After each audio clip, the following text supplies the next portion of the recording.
అందరికీ హాయ్ అండి. ఈరోజు మన వీడియోలో మునక్కాడలు ఫ్రై చేయబోతున్నాం. తక్కువ ఆయిల్, తక్కువ స్పైసీ, ఎక్కువ కారం కూడా లేకుండా పిల్లలు కూడా ఇష్టపడి తినేలా సింపుల్గా చేసుకుందాం. ఎలా చేసేది చూసేద్దామా? Welcome back to Sushanti vlogs. ఫ్రైకి మునక్కాడలు తీసుకునేటప్పుడు కొంచెం మీడియం సైజు తీసుకోవాలండి. ఎక్కువ ముదిరిపోయిందంటే బాగోదు, టేస్ట్ ఉండదు, ఉప్పు కారం లోనికి వెళ్ళదు. కాబట్టి నేతగా ఉండాలి, మీడియంగా ఉండాలన్నమాట. ఇలాగ 2-3 ఇంచులా కట్ చేసుకుని తొక్కలు పైన తీస్తున్నామంటే మనం ఫ్రై చేస్తే మాంసం తిన్నట్టు ఉంటుంది, టేస్ట్ బాగుంటుంది. తొక్కలు మాత్రం తీసి ఫ్రై చేయాలి, ఓకేనా. ఇప్పుడు దీనికి పచ్చిమిరపకాయలు ఒక 2-3 తీసుకోవాలి, కరివేపాకు ఒక 2 రబ్బలు, మీడియం సైజు ఉల్లిపాయ ఒకటి ఉంటే చాలండి. తెల్లుల్లి ఎప్పుడు కూడా తెల్లుల్లి అల్లం పేస్ట్ వేయకూడదు ఫ్రైకి. ఇలాగ తెల్లుల్లి కచ్చాబిచ్చా దంచుకుంటే చాలు మనకి, ఓకేనా. ఇప్పుడు స్టవ్ ఆన్ చేసి ప్యాన్ పెట్టి 2 టేబుల్ స్పూన్ ఆయిల్ వేసుకొని ఆవాలు, జీలకర్ర, మినపప్పు, శనగపప్పు పావు టేబుల్ స్పూన్ వేసుకొని ఆవాలు చిటపట అయిన తర్వాత ఉల్లిపాయలు సన్నంగా చాప్ చేసుకుని వేసుకోవాలి. అలాగే దంచిన తెల్లుల్లి, పచ్చిమిర్చి, కరివేపాకు వేసుకోవాలి.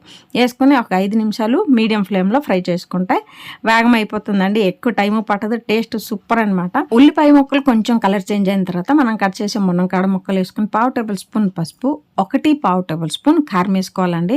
నేను ఎక్కువ వేసుకోవడం లేదు, ఎండాకాలం కదా, స్పైసీ తక్కువ ఉంటే బాగుంటుందని పావు టేబుల్ స్పూన్ కారము, 1 టేబుల్ స్పూన్ ఉప్పు వేసుకుంటే చాలు. అంటే క్వాంటిటీ చూసుకొని వేసుకోండి, ఓకేనా. ఇప్పుడు ఇందులో సీక్రెట్ ఒకటి కలపాలండి. బెల్లం ఒక చిన్న మొక్క వేసినామంటే మనం చేసే మునక్కాడల ఫ్రై చాలా చాలా టేస్ట్గా ఉంటుంది. లేదంటే పంచదార కూడా ఒక 10-15 గింజల్లాగా వేసుకోవాలి. హెల్త్ పరంగా చూస్తే బెల్లం వేసుకుంటే బాగా, కాబట్టి చిన్న మొక్క బెల్లం వేసుకోండి. ఎవరికి చెప్పదు, మీ టేస్ట్ చాలా బాగుంటుంది.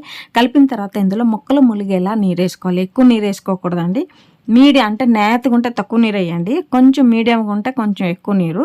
ముదిరిపోయింది ఫ్రై చేస్తే బాగోదు, అది స్కిప్ చేసేయండి, ఓకేనా. మునక్కాయలు చూసుకొని మనం నీరు వేసుకోవాలి. ఇలాగ ముక్కలు ములిగేలా నీరు వేసుకుని మూత పెట్టి హై ఫ్లేమ్లో 8 నిమిషాలు ఉడకడానికి వదలండి. 8 నిమిషాలు అయిన తర్వాత మూత తీసి ఒకసారి కలుపుకోండి. మనకి ఈ రెసిపీ వచ్చి రవి కిషోర్ గారు కమెంట్ వేసిండ్రు. మునక్కాయలతో మనం పులావ్ వీడియో చేసి అప్లోడ్ చేసాం కదా, అప్పుడు రవి కిషోర్ గారు మేడం మునక్కాయలతో ఫ్రై చేసి వీడియో అప్లోడ్ చేయండి అని అడిగారు. సో వాళ్ళ కోసమని ఈ వీడియో అప్లోడ్ చేశానండి. రవి కిషోర్ గారు ఇందులో నూనె తక్కువ, స్పైసీ తక్కువ, ఎండాకాలం కాబట్టి అని కమెంట్ వేసినందుకు మీకు చాలా చాలా థ్యాంక్స్ అండి. ఇందులో ఇప్పుడు నీరు తక్కువ అయిపోయిన తర్వాత ఫ్లేమ్ని లోకి టర్న్ చేసుకుని గరం మసాలా పావు టేబుల్ స్పూన్ వేసుకుని ఒకసారి బాగా కలిపి ఆ నీరంతా డ్రై అయినంత వరకు లో ఫ్లేమ్లో మనం ఫ్రై చేసుకోవాలి. మరి కొంచెం ఆయిల్ స్పైసీ కావాలంటే కొంచెం కొంచెం వేసుకోవచ్చు, ఎండాకాలం కాబట్టి తక్కువ వేసుకుంటే హెల్త్ పరంగా బాగుంటుందని తక్కువ వేసాను. ఇలా ఫ్రై చేసుకుని మజ్జిగ అన్నం, రసం అన్నం, పప్పు అన్నం దేనితో తిన్నా కూడా చాలా బాగుంటుందండి. మీకు ఈ మునక్కాడల ఫ్రై వీడియో నచ్చినట్టయితే like, share and subscribe to Sushanti vlogs, ఓకేనండి. అందరికీ బాయ్.